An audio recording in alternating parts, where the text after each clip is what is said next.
Hello and welcome to FP Live. I'm Ravi Agrawal, Foreign Policy's Editor-in-Chief. On Sunday, Mexico heads to the polls. Nearly 100 million Mexicans are eligible to vote. And at stake are thousands of local and municipal posts, all 500 seats in the Chamber of Deputies, each of the 128 senatorial positions, 9 governorships, and of course, the presidency. All signs currently point to a victory for Mexico City's former mayor, Claudia Sheinbaum.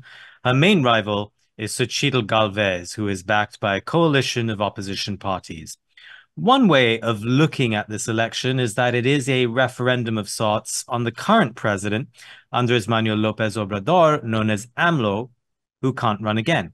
Sheinbaum is, of course, his protege and successor.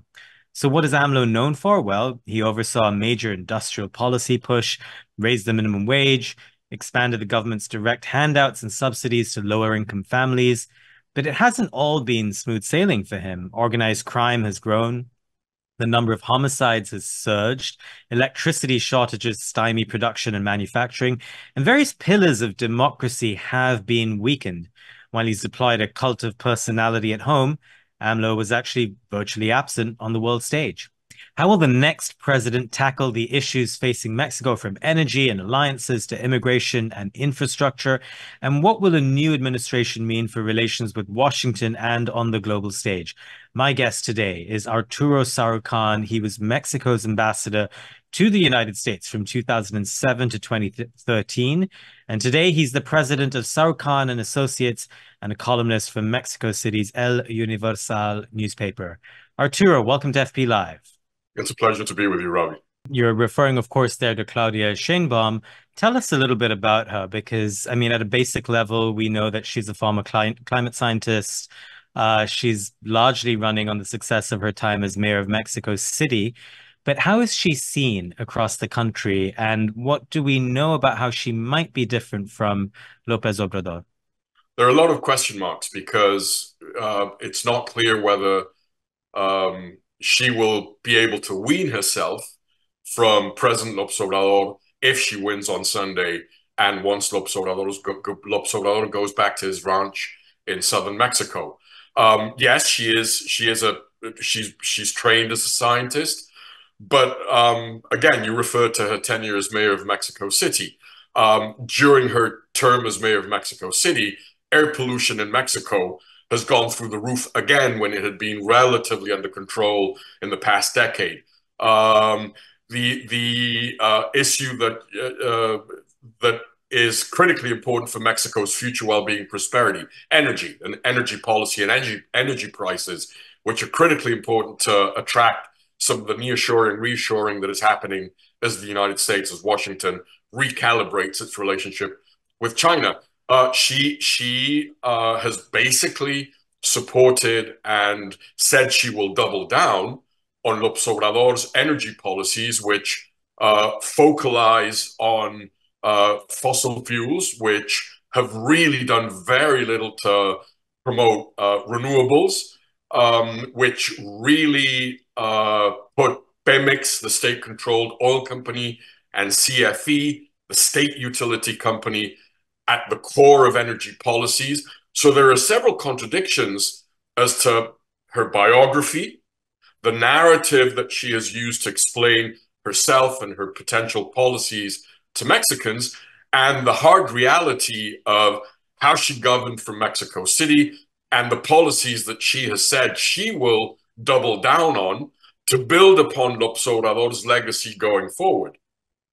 We're going to talk about Sheinbaum some more, but if we've learned anything about politics, it's that polls aren't always correct. So talk to us a little bit about the other main candidate, Xochitl Galvez. So Xochitl Galvez is the candidate for a coalition of opposition parties. Therein lies one of the problems that Xochitl Galvez has faced, because remember, I was talking about how corruption and the perception of corruption and the same phenomenon that we've seen in other electoral processes of kick the bums out of office. These traditional parties have a very bad reputation amongst many Mexicans. And the fact that she's running on a coalition of some of these parties, particularly the PRI that ruled Mexico consecutively for 71 years, the PAN, which was in office for 12 years, after the PRI was kicked out of power. This has added some drag to Xochitl Gálvez, who, despite being a senator for the center-right PAN, is seen as an independent, someone who she's a self-made businesswoman. Yes, she was until she ran her campaign. She's a senator on leave for the PAN, but the baggage of these traditional coalition parties that are behind her is a bit of a drag on her candidacy. I think one of the most interesting features of Xochitl Gálvez is that in many ways she could be, and she is sort of a perfect foil to López Obrador. She's folksy. She also engages very well with, Mexicans at the grassroots level. The fact that her own biography, she comes from an indigenous background. Again, self-made woman, an engineer. She had her own company.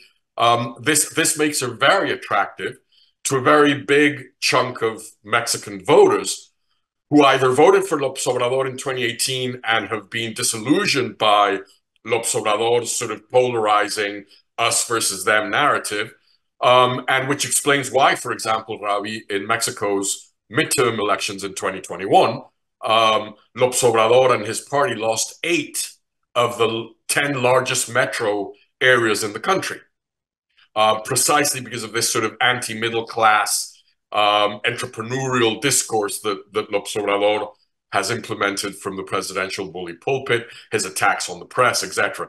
And so that's where Xochitl, I think, is very strong. I think that's where a lot of her votes will come from come Sunday. But she does face the challenge of how does she present herself as a candidate that isn't beholden to these 3 traditional political parties that are backing her as their coalition candidate.